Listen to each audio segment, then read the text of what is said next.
السلام علیکم ورحمۃ اللہ وبرکاتہ. الحمدللہ رب العالمین والصلاة والسلام علی رسولہ الامین وعلی آلہ واصحابہ اجمعین اما بعد. اعوذ باللہ من الشیطان الرجیم. بسم اللہ الرحمن الرحیم. قال اللہ عز وجل یوصیکم اللہ فی اولادکم للذکر مثل حظ الانثیین فإن كن نساء فوق اثنتین فلهن ثلث ما ترک وإن كانت واحدة فلها النصف ولأبويه لكل واحد منهما السدس مما ترك إن كان له ولد. ادھر گزشتہ درس میں آپ کے سامنے بات کی وضاحت کی گئی کہ یہ جو آیتیں ہیں، آیت نمبر سورہ نساء کی آیت نمبر 11 سے لے کر تقریباً 13 تک، یہ 2-3 آیتیں جو ہیں یہ وراثت کے مسئلے میں ہیں، میراث کے سلسلے میں یہ آیتیں نازل کی گئی ہیں. تو ان آیتوں میں اللہ رب العالمین نے وراثت کے حصوں کو، میراث کے حصوں کو اللہ نے تقسیم کیا ہے. یہ جو تقسیم اللہ نے کی ہے کہ کس کو کیا ملے گا، یہ اللہ تعالیٰ کی طرف سے یہ حصے بنائے گئے ہیں. اور گزشتہ درس میں یہ بات بیان کی گئی تھی کہ مرد کا حصہ ڈبل رہے گا اور عورت کا حصہ جو ہے سنگل رہے گا. مطلب یہ ہے کہ اگر کسی انسان کو اگر 2 بیٹے ہیں اور 1 بیٹی ہے تو بیٹیوں کو جو ہے آدھا حصہ ملے گا اور بیٹے کو فل حصہ ملے گا. اور اس سلسلے میں اللہ کے نبی صلی اللہ علیہ وسلم کی بے شمار روایتیں موجود ہیں. آگے اللہ تعالیٰ نے اس سورے میں، ان آیتوں میں اللہ نے یہ بات بیان کی کہ اگر کوئی شخص ایسا ہے جس کے پاس 1 لڑکا اور 1 لڑکی ہے تو لڑکی کو جیسے کہا گیا کہ آدھا حصہ ملے گا اور لڑکے کو پورا حصہ ملے گا. اب یہاں پر مسئلہ یہ ہے فَإِن كُنَّ نِسَاءً فَوْقَ اثْنَتَيْنِ، کوئی آدمی ایسا ہے جس کے پاس 2 یا 3 بیٹیاں ہیں، 2 یا 3 بیٹیاں ہیں. اب وہ اپنی وراثت کو کیسے تقسیم کرے گا؟ اللہ نے ذکر کرتے فرمایا فَإِن كُنَّ نِسَاءً فَوْقَ اثْنَتَيْنِ، کوئی آدمی ایسا ہے جس کے پاس 2 یا 3 لڑکیاں ہیں، فَلَهُنَّ ثُلُثَ مَا تَرَكَ، تو ان کے لیے ثلث کہتے ہیں کہ 2/3 یعنی 1/3 ہے، 1/3 بولتے ہیں اس کو، اور 2/3 بولتے ہیں 2/3. یہ کب ملے گا؟ اگر لڑکیاں ہوں، اور لڑکیاں کتنے ہوں؟ 1 سے بڑھ کر ہوں. تو اس وقت کتنا دیں گے؟ 2/3. فَلَهُنَّ ثُلُثَ مَا تَرَكَ. تو وراثت میں جتنا بھی پیسہ ہوگا، اگر لڑکیاں 2 یا 3 ہیں یا 3 سے بڑھ کر ہیں تو اس وقت کیا کریں گے؟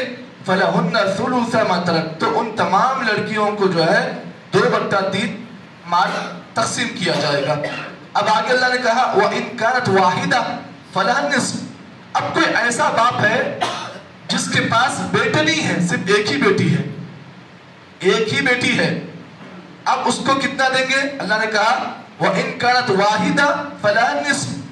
اگر 1 ہی بیٹی ہے اور ساتھ میں نہ بیٹا ہے نہ کوئی اور ہے، تب اس لڑکی کو پورے مال کا آدھا حصہ ملے گا. وَإِن كَانَتْ وَاحِدَةً فَلَهَا النِّصْفُ. یہ کب ہوگا؟ بیٹی 1 ہی ہو، ساتھ میں کوئی بیٹا نہ ہو، اکیلی بیٹی ہو، تو تب اس کو کتنا ملے گا؟ بیٹی کو آدھا حصہ ملے گا. جی اب اگر بیٹیاں 1 سے بڑھ کر ہیں تب اس وقت 2/3 ملے گا. آگے اللہ نے کہا وَلِأَبَوَيْهِ لِكُلِّ وَاحِدٍ مِّنْهُمَا السُّدُسُ مِمَّا تَرَكَ إِن كَانَ لَهُ وَلَدٌ. اب یہاں پر اللہ تعالیٰ نے بیٹیوں کو حصہ بیان کر دیا. اگر بیٹی 1 ہے تو آدھا ملے گا، اگر بیٹیاں 1 سے بڑھ کر ہیں تب ان میں ہر ایک کو 2/3 ملے گا. اب یہاں کا مسئلہ یہ ہے کہ کوئی ایسا مرد ہے جس کے پاس کوئی اولاد موجود نہیں ہے.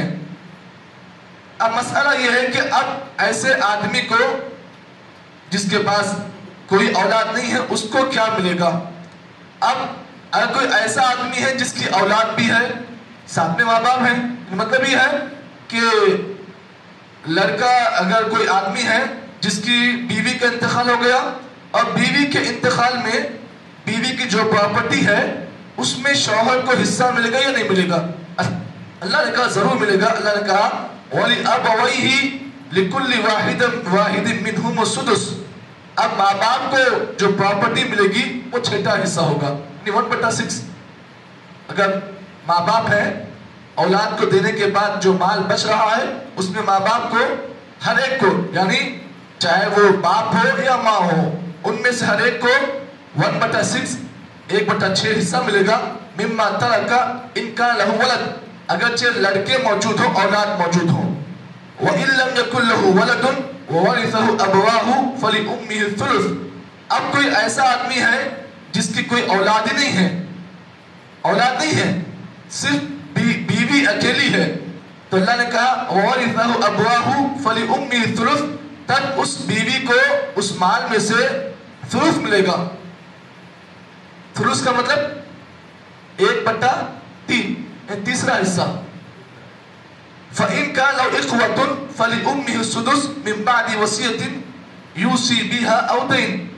آگے اللہ نے کہا اگر کوئی ایسا بھائی ہے جو فَلِأُمِّهِ السُّدُسُ، تو ایسی عورت کے جو ہے ماں کو اس میں سے چھٹا حصہ ملے گا. اب یہاں پر اللہ تعالیٰ بتانا یہ چاہ رہا ہے کہ کوئی ایسا آدمی ہے جس کے پاس اولاد تو نہیں ہے لیکن صرف بیوی ہے، تو بیوی کو اس میں سے 1/6 ملے گا. اب یہاں پہ دیکھیے سوچنے کی بات، سمجھنے کی بات یہ ہے کہ اگر شوہر ہے اور شوہر کے ساتھ جو ہے اگر اولاد ہے شوہر کی، تو پراپرٹی میں سے بیوی کو کیا ملے گا؟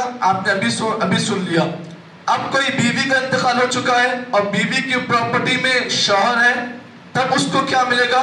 اللہ تعالیٰ نے کہا کہ ماں کے جو ہے 2 حصے ہیں. اگر ماں سنگل ہے تو اسے آپ 1/6 دو گے، 1/6 دینا پڑے گا. اگر ماں ہے اور ساتھ میں اولاد بھی ہے تب ایسی صورت میں ماں کو 1/3 ملے گا. تو ماں کے 2 حصے ہیں. اگر ماں اکیلی ہے تو 1/6، اگر اکیلی نہ ہو تب کتنا دیں گے؟ 1/3. تو اللہ نے کہا من بعد وصیۃ یوصی بہا او دین. اب یہاں پر وراثت میں سمجھنے کی 2 باتیں بڑی اہم ہیں. ایک ہے وصیت اور ایک ہے قرض. وصیت ہے اور ایک قرض ہے. یہاں پہ آپ اس بات کو جان لیں، وراثت کا مال تقسیم ہونے سے پہلے میت کی وصیت کو پورا کیا جائے گا. اور دوسری چیز قرض. دوسری چیز کیا ہے؟ قرض ہے. آپ کسی انسان کا انتقال ہو گیا، اب اس کی وراثت تقسیم ہونی ہے، تو اولاد سب سے پہلے کیا کرنا پتہ ہے؟ کیا کرنا اولاد کو کیا ضروری ہے؟ پہلے جو ہے قرض ہے، اس کے بعد وصیت ہے. یہ دونوں کو تقسیم کرنے کے بعد اس کے بعد حصے تقسیم ہوں گے. ہمارے پاس کیا ہوتا ہے؟ یہاں باپ کا انتقال ہو جاتا ہے، اولاد بیٹھتی میرے کو اتنا ہونا، میرے کو یہ ہونا، میرے کو وہ ہونا، جبکہ اس ماں باپ پر قرض ہوتا ہے تو سب سے پہلے قرض کو ادا کیا جائے گا. اب سوال یہ پیدا ہوا یہاں پر اللہ تعالیٰ نے اس بات کی وضاحت کیوں کی کہ سب سے پہلے وصیت کو ادا کیا جائے گا، اس کے بعد قرض کو دیا جائے گا؟ اس لیے کہ انسان کی جو روح ہوتی ہے، اگر اس کا قرض اگر آپ ادا نہیں کرو گے. چلیے وہ روایت آپ کے سامنے پیش کر دوں. نبی اکرم صلی اللہ علیہ وسلم کی بڑی مشہور اور معروف روایت جس کو امام مسلم نے صحیح مسلم میں روایت کیا. اللہ کے نبی صلی اللہ علیہ وسلم نے فرمایا موت المؤمن معلقۃ بدینہ. نبی نے فرمایا کہ ایک مومن کی موت اس کے قرض کو ادا نہ کرنے کی وجہ سے آسمان اور زمین دونوں کے بیچ میں لٹک کر رہتی ہے. کب تک؟ جب تک کہ اس کے وارثین اس کے قرض کو ادا نہ کر دے، اس وقت تک اس کی روح جو ہے آسمان اور زمین کے بیچ میں معلق کہتے ہیں لٹکنے کو. اب آپ کوئی چیز کو آپ لٹکاؤ، ایک مدت تک یا ایک وقت تک وہ چیز لٹکی ہوتی ہے، لیکن ٹائم لمبا ہو جائے تو چیز گر جاتی ہے. تو معلوم یہ ہوا میت کی جو وارثین ہیں ان کو سب سے پہلے اپنے ماں باپ کے قرض کو ادا کرنا ضروری ہے. اس کے بعد دوسرا کام کرنا ہے وہ ہے وصیت. اگر آپ کے والد نے وصیت کی کس چیز کی؟ بیٹا میں مر رہا ہوں، میرے مرنے کے بعد میرے نام پر ایک مسجد تم بنانا. کیا وصیت کی؟ میں مر رہا ہوں، میرے پیسے ہیں، یہ پراپرٹی ہے، فلاں بینک میں یہ پیسے میں نے رکھا، میرے مرنے کے بعد تم میرے نام پر جو ہے ایک مسجد کو تعمیر کرنا. اب یہ کیا ہے؟ میت کی وصیت ہے.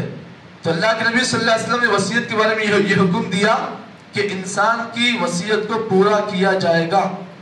وصیت کو پورا کرنا ضروری ہے. کسی آپ کے والد نے وصیت کی تھی، کیا چیز کی؟ دیکھو بیٹا میں مر رہا ہوں، میرے نام پر فلاں مسجد میں بور کھودنا، بورویل لگانا، یا پھر مسجد کو پہلے کچھ دینا. یہ وصیت آپ کے والد نے کر مر گئے. اب آپ کا کام کیا ہونا چاہیے؟ سب سے پہلے وہ کام کیا جائے گا. یعنی آپ اپنے ماں کی اپنے باپ کی جو وصیت ہے آپ اسے پورا کریں گے. اللہ نے یہی بات بیان کی من بعد وصیت یوصی بها او دین. تو سب سے پہلے وراثت کا مال تقسیم ہونے سے پہلے میت کے قرض کو ادا کیا جائے گا اور ساتھ ہی ساتھ اس کی وصیت اگر کچھ ہے تو وصیت کو پورا کیا جائے گا. اب یہاں پر اس بات کو بھی جان لیں، وصیت جو ہے اچھے انداز سے کی جائے. وصیت وہی وصیت کو پورا کیا جائے گا. چچوری وصیت کر کے مر رہے ہیں، بیٹا میں مرنے کے بعد تو 10 بوتل شراب پینا، یہ وصیت کر کے مر رہے ہیں، تو اس وصیت کو پورا نہیں کیا جائے گا. وصیت وہی پوری ہوگی جو شریعت کے لائق ہو، اسی وصیت کو پورا کیا جائے گا. اب جو وصیت خلاف شرع ہو اس وصیت کو پورا نہیں کیا جائے گا. آباؤکم و ابناؤکم لا تدرون ایہم اقرب لکم نفعا فریضۃ من اللہ. اللہ نے کہا دیکھو لوگو، تمہارے ماں باپ اور تمہاری اولاد، اللہ تعالی لا تدرون ایہم اقرب لکم نفعا، تم میں سے کوئی آدمی یہی نہیں جانتا کہ اللہ تعالیٰ کے نزدیک کون فائدہ مند ہے، یا تمہارا باپ ہے یا تم لوگ ہو. یہ اللہ کو معلوم ہے کہ کون اللہ کو کتنا فائدہ دے رہے ہیں، یہ اللہ کو معلوم ہے. لا تدرون ایہم اقرب لکم نفعا فریضۃ من اللہ. اللہ نے کہا یہ جو حصے جو بتائے نا اللہ تعالیٰ نے کہ بیٹیوں کو اتنا ملے گا، بیٹے کو یہ ملے گا، بیوی کو یہ ملے گا، شوہر کو یہ ملے گا، اللہ نے کہا فریضۃ من اللہ، یہ اللہ تعالیٰ کی طرف سے ان حصوں کو اسی کے مطابق تقسیم کرنا یہ فرض ہے. یہ فرض ہے. ان اللہ کان علیما حکیما، بے شک اللہ تعالیٰ جاننے والا اور حکمت والا ہے. معلوم یہ ہوا یہ جو حصے اس ایک آیت میں آپ کے سامنے بتائے گئے ہیں، ان تمام حصوں کو اللہ تعالیٰ نے اپنی طرف سے مقرر کیا ہے. تو ان حصوں کو اسی قیمت پر اسی انداز میں ادا کرنا یہ انسان پر فرض ہے. آگے اللہ تعالیٰ نے اور بھی بہت سارے حصے بیان کیے ہیں، انشاءاللہ آگے کے دروس میں آپ کے سامنے بیان کیے جائیں گے. اللہ سے دعا ہے کہ اللہ تعالیٰ مجھے اور آپ کو جتنی باتیں بتائی گئی ہیں صحیح معنی میں عمل توفیق عطا فرمائے. سبحان اللہ بحمدہ، سبحانک اللہم وبحمدک، نشہد ان لا الہ الا انت، نستغفرک ونتوب الیک.